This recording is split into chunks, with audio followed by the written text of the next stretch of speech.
Good morning, and we are back in the Gospel of John. It's day 24, and we're in chapter 11, verses 28 through 57. Now, Martha has just been with Jesus. Jesus has just arrived in Bethany after Lazarus' death, and Martha and Jesus have this encounter where he tells her that he is the resurrection and the life, and all who believe in him will have life everlasting. And so Martha runs back to the house to tell her sister that Jesus has arrived. And together they, with all those who had been sitting in mourning with Mary, run back out to that same spot where Jesus was. And like her sister Martha, when Mary saw Jesus, she said, "Lord, if you had only been here, our brother would not have died."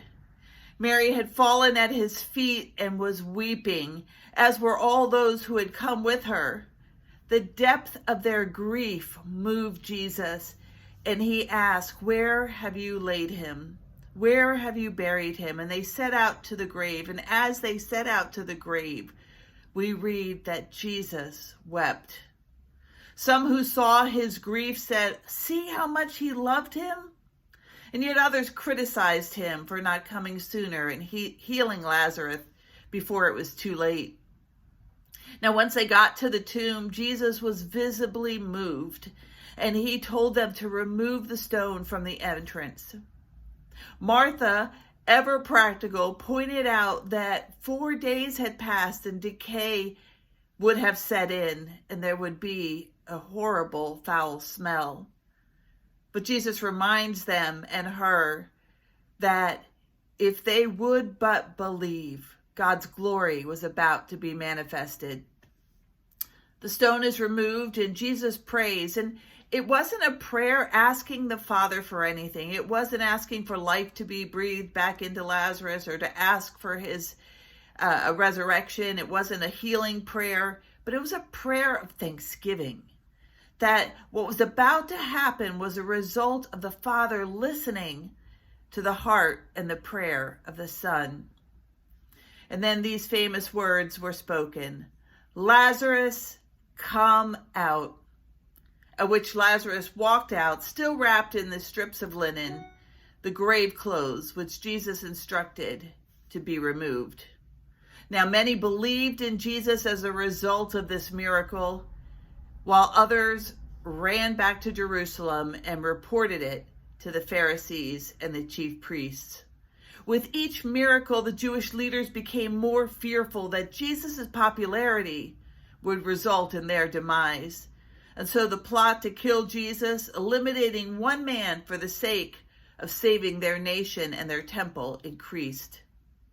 Jesus' time was getting closer, and so he and the disciples retreated to the countryside. Several times in this passage, we read that Jesus wept or was moved with compassion. I ask you this morning, what does it mean to you, knowing that he comes alongside us in our sorrows and he weeps with us? Ask him to make you aware of his presence in your grief.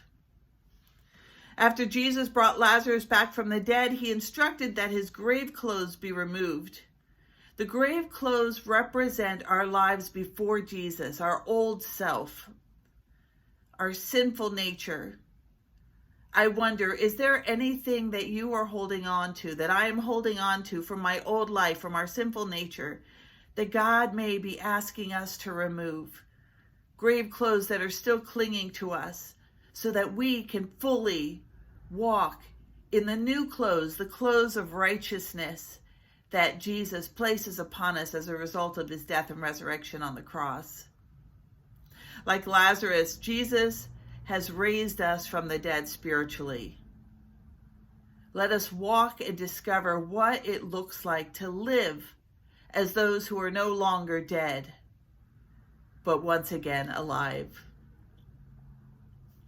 Tomorrow we move into chapter 12, verses 1 through 19, and we will learn a little bit more about Mary and Martha and the plan of the Jews to arrest and kill Jesus. Have a great day. See you tomorrow.